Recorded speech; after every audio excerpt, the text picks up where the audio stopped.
Hello, everybody, and welcome to a late night recording of the Fundamentals podcast. I am as festive as I could be. If you guys are not watching on the YouTube, you can check out some of the festivities here. Jeff, of course, is sporting his best Halloween outfit of all time. Jeff, how you doing today, man? I'm doing great. My costume is me pretending to be warm in the midst of this freezing St. Louis weather. Hey, well, Fort Myers, we pretty much never have that issue. I can tell you that much. But yeah, we just got done with our high school youth group Halloween party. And so we had some fun there with costumes and with pumpkin carving and all that good stuff. So I figured I'd bring a little bit to the show since we're recording right after it. And Halloween's right around the corner. It's on a Saturday. Nobody can really trick or treat because that's kind of how the world is. But you know what? We can still buy candy and eat it. So as far as I'm concerned, Jack, you look better than ever. You should wear that more often. Well, if I wasn't going to lose all of my water weight wearing this suit here during the dehydration, which, hey, it might keep us from going too long this episode if I just pass out, but that's all right. Oh, man, but we are so excited to be back and getting into this because we have gone through 2 books of the Bible together. We're very excited to start a third. This time we're really getting into the Old Testament here with the book of Daniel. And we'll, of course, be starting with a little bit of an introduction and then into Daniel chapter 1.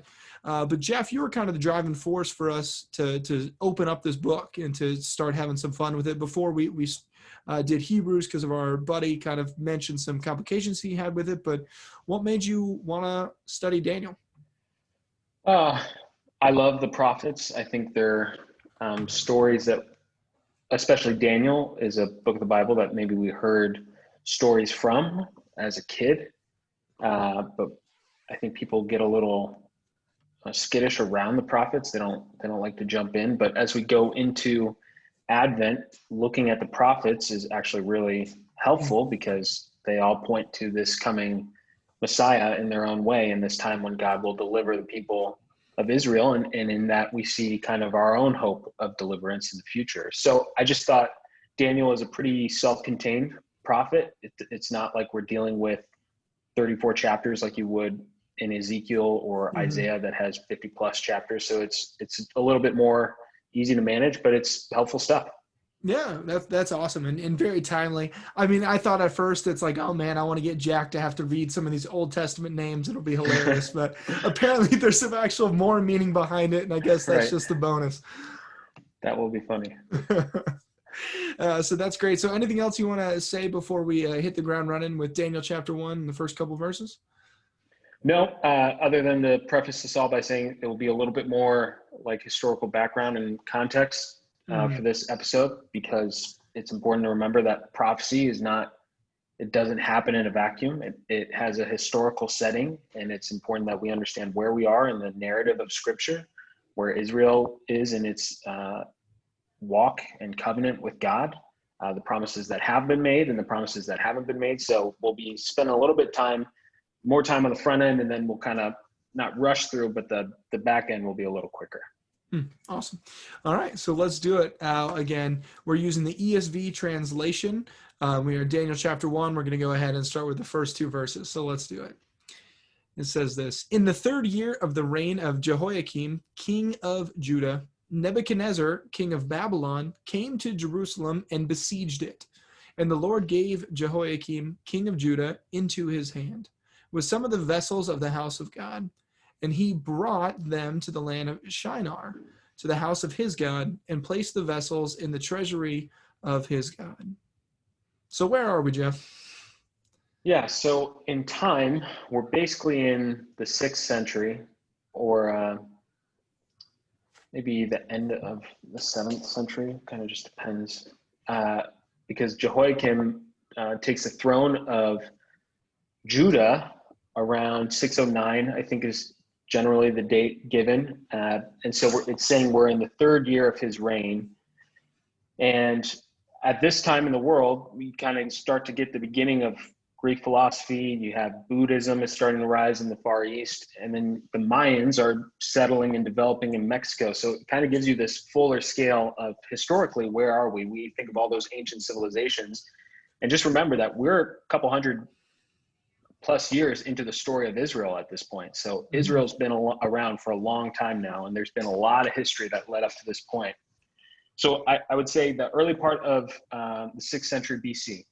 And it's also important to remember when you read the story of Scripture, you got a lot of prophets kind of jumbled together in the way we structured the canon. So to give you more frame of reference for the other biblical books, Jeremiah and Ezekiel are contemporaries of Daniel. And I actually find it helpful to read Ezekiel and Daniel kind of in conjunction, because they are both having to do with the southern kingdom, both deal with the fall of Jerusalem in their own way, and they are happening around the same time. So that's kind of where we are in the timeline of Scripture.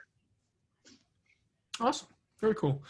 And that's really cool. I like how you're saying that we're going to have to go through a lot of a history here, and it's kind of fun because a lot of this is stuff that I'm learning alongside of those that are listening here too, and it's kind of great to set the stage. Like I hadn't really realized. I mean, I've read Jeremiah and Ezekiel, but I didn't fully register that, and I'm now encouraged. I want to go back and read those alongside this to kind of see it all together. So. Where do we want to go here next, Jeff? Yeah, so I guess we've kind of talked about the timeline of where we are, but what has happened to this point in the history of Israel might be helpful. So in the 900s BC, you kind of have the split, right, between the two kingdoms of Israel, and that happens after Solomon's death. And then you get a period, so you got Israel to the north and Judah to the south. Those are the two kingdoms. And during that period, there are a lot of wicked kings in Israel, and that eventually leads to this conquering by Assyria. And Assyria is to the north, and they kind of develop into this really powerful kingdom, and they overwhelm Israel, and they export a bunch of Israelites into their kingdom. And Judah is still around for about another 100 plus years. They still exist as a kingdom before what happens is that Babylon will come into the picture, and Babylon will rise in the east and kind of take over that whole region of the world, and they will be an even greater kingdom than Assyria. So a lot of the people are kind of expelled from the Holy Land, and this is part of the Assyrian captivity for the northern kingdom.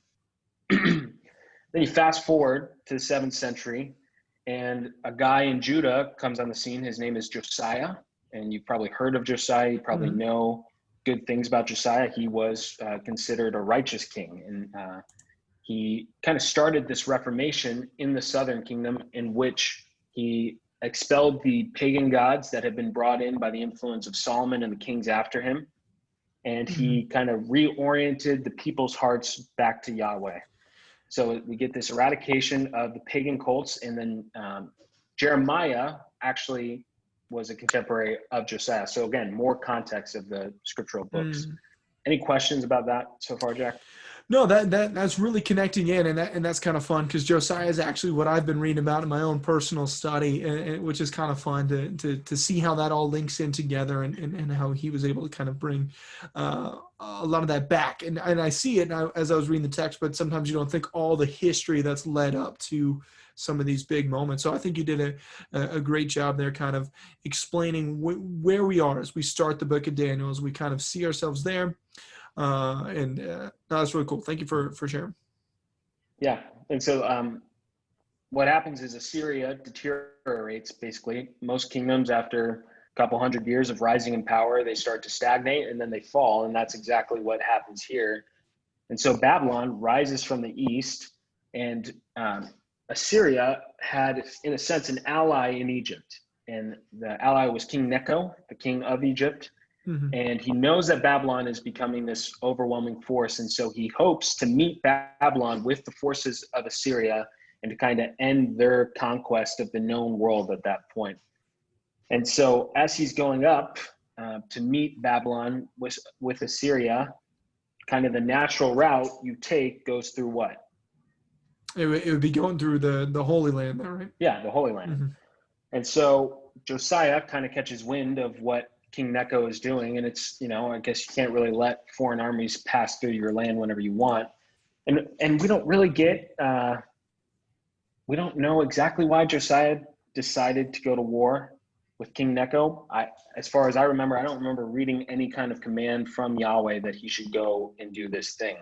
But Josiah meets Egypt at Megiddo to stop their advancement up to meet Babylon and Babylon and to aid Assyria. And he ends up dying at the Battle of Megiddo, and you can read about that in Second Chronicles if you want. And it talks about his death at the hand of some Egyptian archers. Mm-hmm. And then from there, what happens is Josiah dies, and his son Jehoiakim is actually his second-born son. His firstborn son is kind of Egypt. Necho kind of gets rid of his first son too. Yeah. So the kingdom falls into the hands of Jehoiakim. And what's happening there is Josiah's first son probably wasn't going to bend to the will of Egypt. So you get rid of the first guy, and then the second guy knows I have to fall into place. So it's a, the Game of Thrones, so to speak. It's political power moves. So Josiah's out of the picture, and then you get some unrighteous kings, and Jehoiakim is not a righteous king. He does not maintain those reforms of Josiah. He allows a lot of influence from other countries and pagan cults to come back into the kingdom of Judah. And then you have Egypt and Babylon at war, and Egypt, Babylon, and Assyria. And really what happens is Nebuchadnezzar, who is, I think, the prince at this point, makes pretty easy work of these two kingdoms. And you can kind of see God's divine appointment of Nebuchadnezzar at work. He takes over that land. He is kind of the instrument of God's wrath, God's punishment for both the northern kingdom and the southern kingdom. And then, so Nebuchadnezzar faces off with Egypt and Assyria at Carchemish, and then eventually he moves south, because at this point the southern kingdom has become kind of a vassal for Egypt. They kind of pay homage to, and they support Egypt in ways that I don't really know enough about to speak about intelligibly, so we'll just kind of rush past that. But then you get 3 sieges of Jerusalem that will happen over the course of Nebuchadnezzar's rule. First one's in 605 BC, second one's in 597 BC, and then the third siege, and the one in which Jerusalem and the temple are destroyed, happens in 587 BC. So we are not to that point, right? We're in this first siege period, a little bit before that. And so it says, in the 3rd year of the reign of Jehoiakim. So and I don't know if this is that important, but the way that Babylonians, or not Babylonians, what am I trying to say here? No, I think that's right. The way Israel would have counted the rule of Jehoiakim is having to deal with, it starts at the 1st of the year when he takes the throne. Daniel, or in Jeremiah, he talks about it being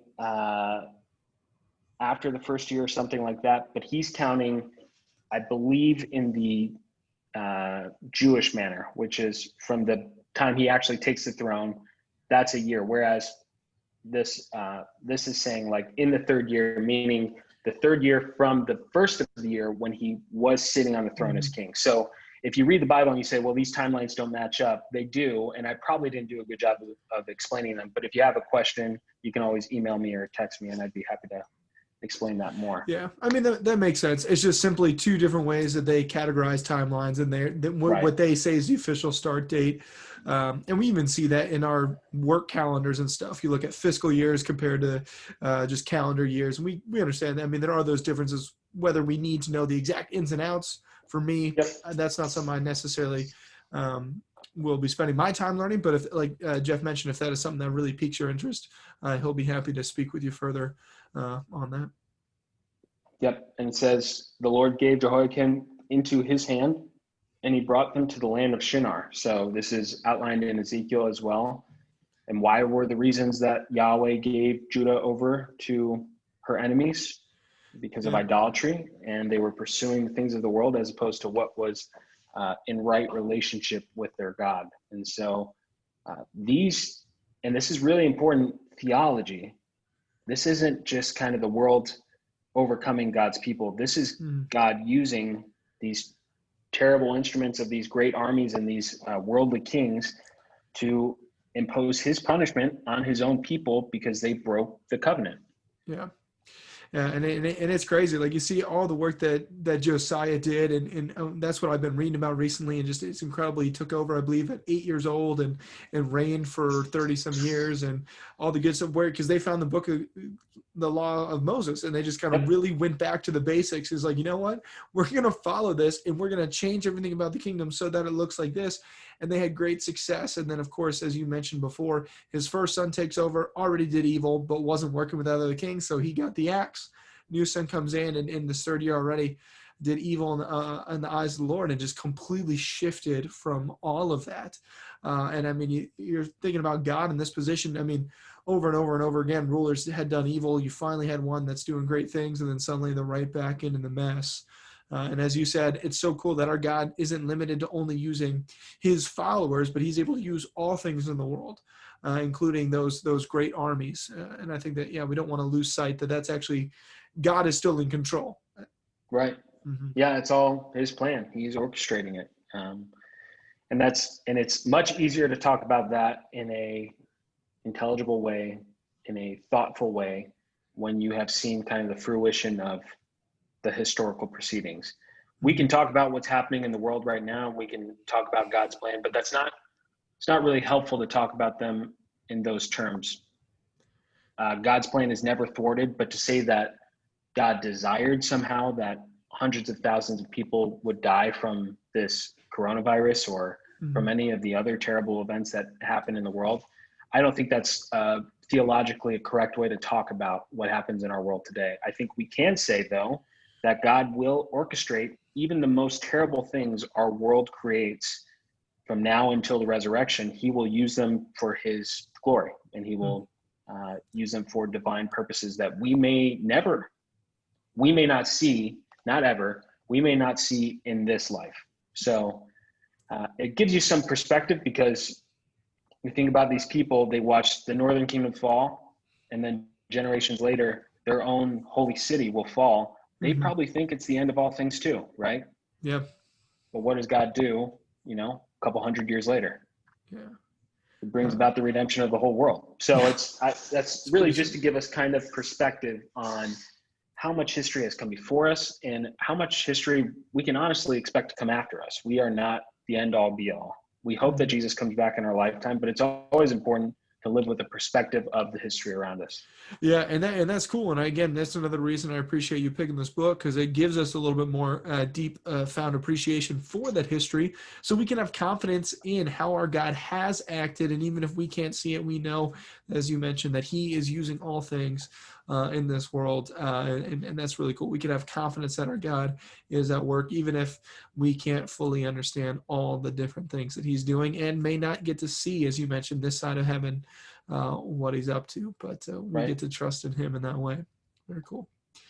So let's go ahead and continue here, if you're ready, Jeff, with verses 3 and 4. Yep.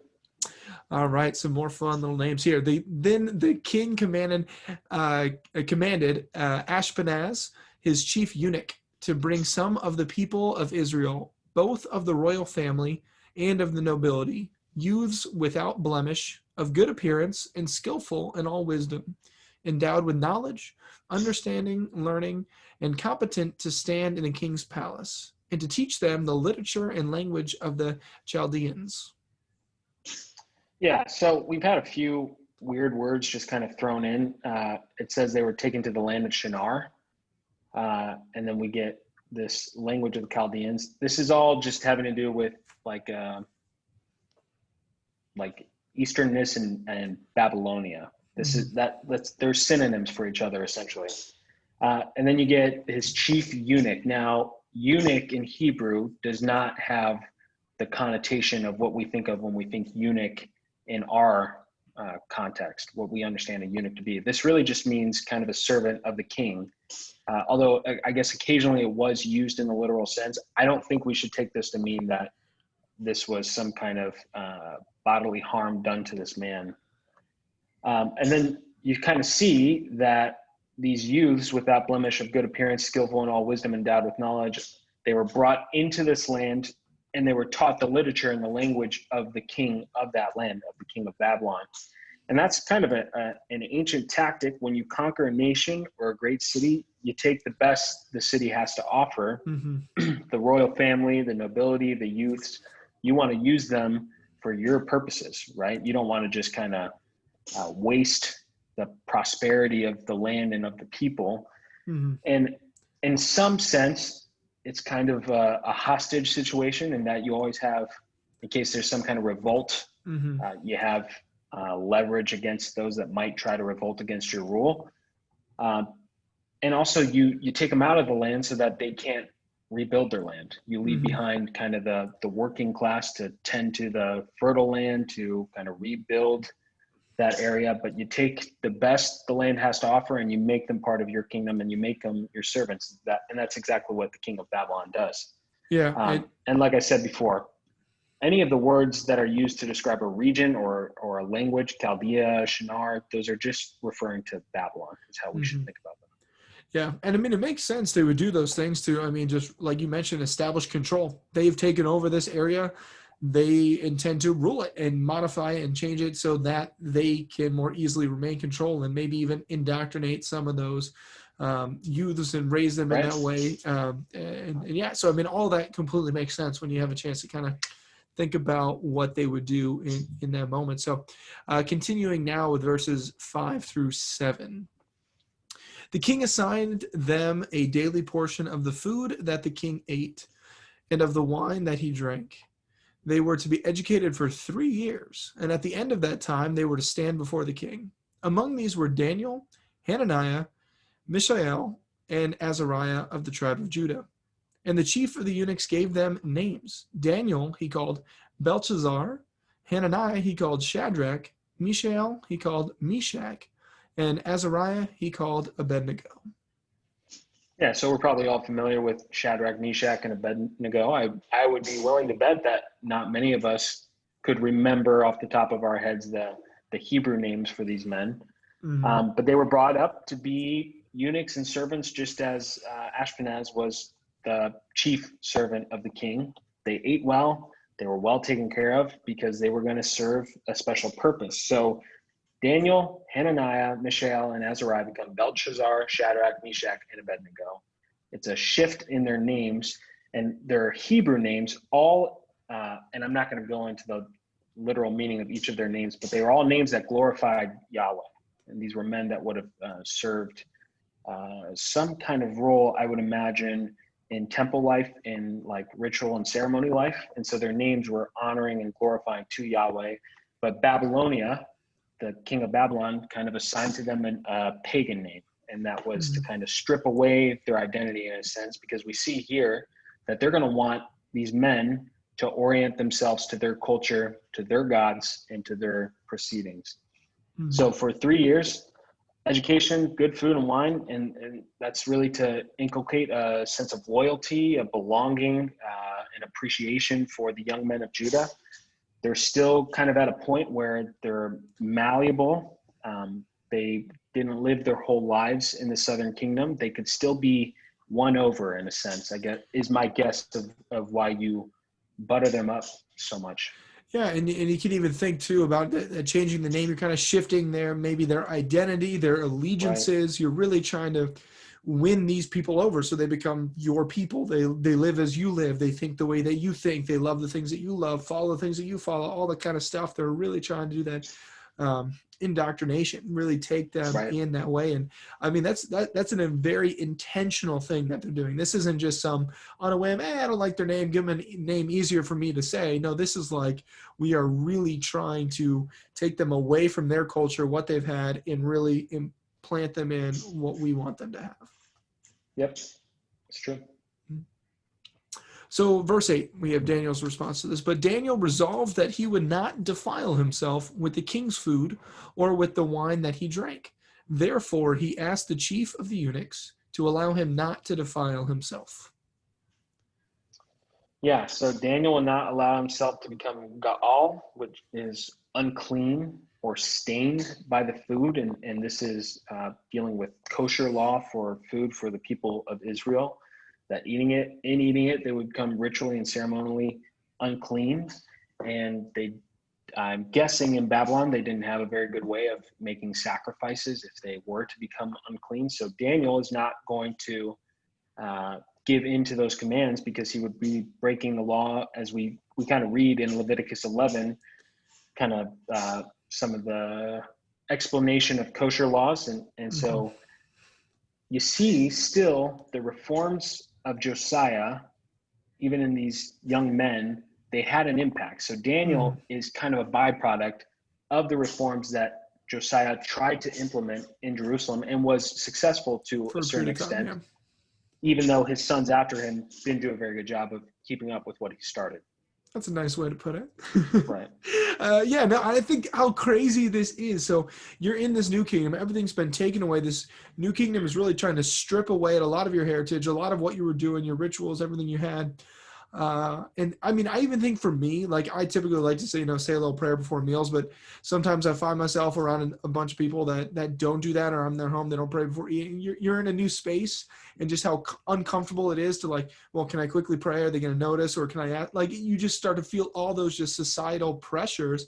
And these are in pretty calm, normal circumstance. There's not really the same pressure as I've just been taken, and I'm in a whole new kingdom, and they're like telling me how to do things. And so it's just kind of wild. I think about myself, about how I wrestle with some of those societal pressures that are so small in comparison, and yet Daniel was resolute. Yeah, I would say we also have a lot less at stake than Daniel had in making such a declaration in asking the chief eunuch, because we'll see in a second here, he's not just kind of putting himself at danger. Yeah. But let's continue with. Let's do that. 10. So let's get into it. So 9 and 10 here. And God gave Daniel favor and compassion in the sight of the chief of the eunuchs. And the chief of the eunuchs said to Daniel, I fear my lord the king, who assigned your food and your drink. For why should he see that you are in worse condition than the youths who are of your own age? So you would endanger my head with the king. And he is being literal. He's saying, you're going to get both of us killed, dude, because if you refuse the food from the table of the king, that's refusing the king. And if it ends up poorly, it doesn't just end up poorly for you. It ends up poorly for the guy who let you do this thing. So he's saying, I really don't want to put myself in a position where I get killed because you wouldn't eat some food. So it's a really dangerous request. And yet the Lord, will provide a way for Daniel who is striving to still honor him even in this captivity. And if something were to happen to these youths, it could cause a revolt, because they are kind of treasured young men of the southern kingdom.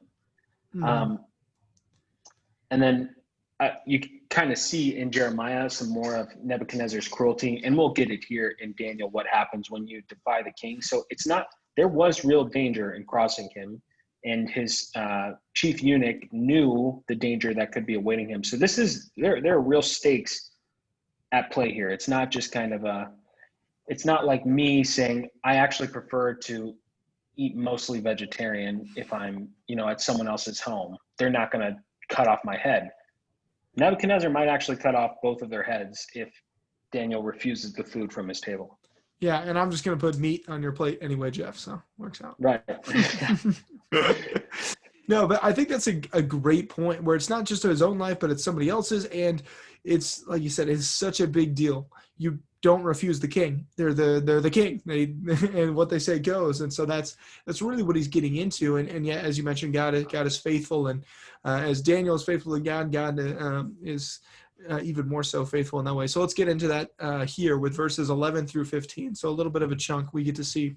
Then Daniel said to the steward whom the chef of the eunuchs had assigned over Daniel, Hananiah, Mishael, and Azariah, test your servants for 10 days. Let us be given vegetables to eat and water to drink.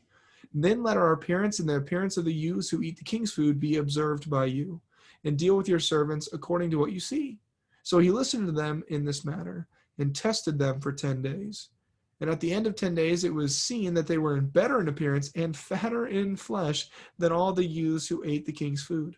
So the steward took away their food and wine they were to drink and gave them vegetables. Yeah, so Daniel kind of gives a clever solution. Let's give it a test run. If it doesn't work, I'll kind of do what you're asking me to do. But if it does work, then you allow us to keep living this way. So he's respectful of the authorities that are placed over him. He doesn't lash out angrily. He finds a creative solution to a difficult problem, an actually difficult problem, all while sticking to his beliefs, while sticking to his guns, while sticking to covenant faithfulness with the God that he ultimately serves. And I think the Church of God can learn something from the example of Daniel here. Yes, there is significant value in staying faithful to the beliefs we have and functioning differently from the rest of the world, because that's our calling. But we can do so in a way that is respectful to the people in authority over us, that's appropriate in timing, and in a way that exemplifies the God that we serve. Yeah, and I think that's really cool. As you mentioned, there was a thoughtfulness behind Daniel's action, not a recklessness, not a brashness, but a thoughtfulness. And maybe that's because the chief eunuch maybe opened his eyes to, hey, this is not just your life on the line, but this is big. Like, or maybe he already had that in mind. But there's a thoughtfulness to his plan here as he goes through it. And well said, Jeff. I mean, I definitely know I can learn from, and hopefully we collectively can do a better job to have that mindset as we live differently, but do it in a way that has that gentleness, that respect, and ultimately shows the love of Jesus through all of our actions and word choices. But I have a question for you here. As I read this, and you know my diet, Jeff. So as I read this, I see they're eating this whole bunch of vegetables, and then it says fatter in the flesh. So this passage I can share with my wife afterwards, and this is why I don't want to eat vegetables, because I want to stay lean. I don't want to get fatter in the flesh. Right. So I'm trying to stay away from those things. Yeah, that's probably it, Jeff. That's how you should interpret this. No, I mean, I don't think vegetables really means that all they ate was vegetables. I think they ate grains and anything that fell into that kosher law. It just means that they didn't sully themselves with kind of the meat from the table of the king or with the alcohol. Mm-hmm. Yeah, they made the extra effort to get the appropriate food for themselves. Right. There. Yeah. Yep. Awesome. And they just kind of abstained from eating all of the food on the table, or every kind of the food at the table, but they still ate some of the food from the table of the king. Yeah. And then we see, which is really cool, again, God's faithfulness there after 10 days. God was at work, and physically in their appearance was different because of how God was acting in their lives, so that now what Daniel had said had kind of come true there. Test us for 10 days and see, and then deal with us accordingly. And of course they were looking better than those other youths. Right. Yeah. I mean, again, this is all part of God's plan, and God does not punish us for trying to submit to his will. We don't ever get it perfect, but God isn't vindictive or out with a vengeance or trying to dupe us or to get us killed or has some kind of malicious plan for us. He asks us to follow him and to trust him and to do the things he's asked us to do. And then he actually desires and provides helpful solutions for us when it seems like there is no solution. So again, there's so much to be learned from how Daniel handles adversity and opposition and living in a time of captivity. And I think all of us kind of feel like we're in this weird time of captivity and opposition, and we don't know who's our enemy, and the rhetoric surrounding us makes everyone an enemy seemingly. But Daniel handles things with respect. He does so in a patient manner. He honors the authorities above him, and he, remains faithful to God, and God provides a way out of the situations that become problematic, and that will continue to repeat itself in the book of Daniel. Awesome. So taking a peek here at verses 17 and 18. As for these 4 youths, God gave them learning and skill in all literature and wisdom. And Daniel had understanding in all visions and dreams. At the end of the time, when the king had commanded that they should be brought in, the chief of the eunuchs brought them in before Nebuchadnezzar. Yep. again, note the language. God gave them learning and skill in all literature, and Daniel had understanding in all visions and dreams. So all of these good things that come of a result to their willingness to obey God, they come as gifts from God's hand. And so I just want to keep hitting that when we seek to follow God, God wants to help us. We have a helpful God. We have a loyal God. We have a faithful God. And so I kind of, when I was reading this, I thought back to Joseph, right? Joseph kind of goes into captivity by Egypt, and Joseph, in the midst of that, still honors his God, and yet God uses him as an instrument in the captivity of this foreign power to do extraordinary things in these really abnormal circumstances. So just kind of the parallel there to the patriarch of Joseph, now to Daniel the prophet. Yeah, that's an awesome comparison. I love the story of Joseph and the ups and downs and the way that he remains faithful, and God is faithful in the result of giving him success in various areas, and success that not only blesses Joseph, but actually brings his family back together, blesses the people of that land. And Joseph gets such a great perspective, what you're really hitting here, Jeff, where he even says this, like, when other people, what you planned to harm me, God intended for good. And so it wasn't God's intent for people to be harmed, to go through stuff, but God is able to take those harmful things, the brokenness of this world, and make good come from them. That's how cool and amazing and powerful, and honestly not caught by surprise our God is. Right. God is a master of his craft. We see it throughout the story of Scripture. He uses Egypt to bless Joseph, and through Joseph, he blesses his family, and he preserves the lives of many people in that famine. And then we see God raises up Israel for a time, and then he uses Assyria to accomplish his purposes, and then he uses his prophets in Babylonian captivity for his purposes. Then Persia conquers Babylon, and Cyrus lets the people return to Israel, and then eventually Persia falls and Rome takes over, and God uses the extended network of the Roman Empire to exalt his Messiah that he sends into the world. And because this whole world is unified by this one central power, the message of Jesus Christ is spread all throughout the known world. So God is really good at using things that other people deem for harm and other people deem for their own purposes. God has a way of saying, nope, I'm going to use this for my glory. So the theological point of all this is to have a little trust in him, because he's been doing this longer than we can fathom. Yep. And it's so helpful to look back and see it. Well said, Jeff. All right. So let's round out this chapter with 19 through 21. And the king spoke with them, and among all of them, none was found like Daniel, Hananiah, Mishael, and Azariah. Therefore they stood before the king, and in every matter of wisdom and understanding about which the king inquired of them, he found them 10 times better than all the magicians and enchanters that were in all his kingdom. And Daniel was there until the first year of King Cyrus. Yep. So God exalted these young men that worked towards his glory, and Daniel served for a long time until the Persian king Cyrus. He influenced Babylonian kings. He served them, but they were all, again, towards the purposes of God's will. And we'll see eventually in Ezra, Cyrus will allow the people of Israel to return to their Holy Land. So I guess I'm just going to hammer this point one more time. God is really good at using the will of others for his holy purposes, if we can just trust him to do his job, because he's always faithful in doing his job. It's just sometimes we get in our own way. We don't get in his way. We get in our own way to accept and see what God is doing in the midst of troubling circumstances. So I would pray for patience. I would pray for endurance. I would pray for faith that I don't know what's going to happen, right? We're a week away from a really important day in our country.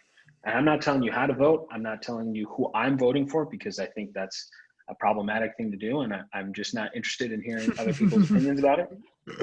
But what I am telling you is that no matter who you cast your ballot for, no matter what decision you make in the next week or the decision that you've already made, God's hand is still on the wheel.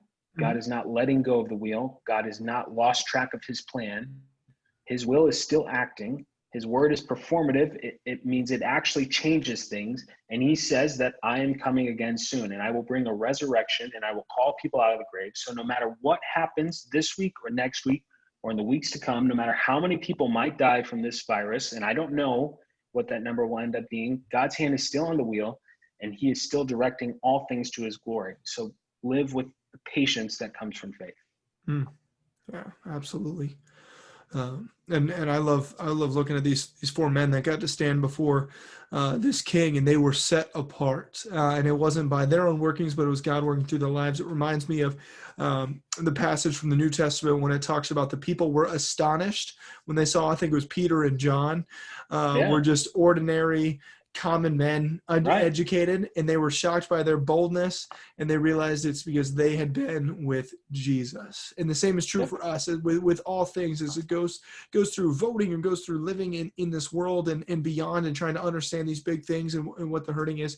The key is that being with Jesus. And that's what's going to set us apart. That is what is going to make us able to stand before a king, the King of Kings, one day.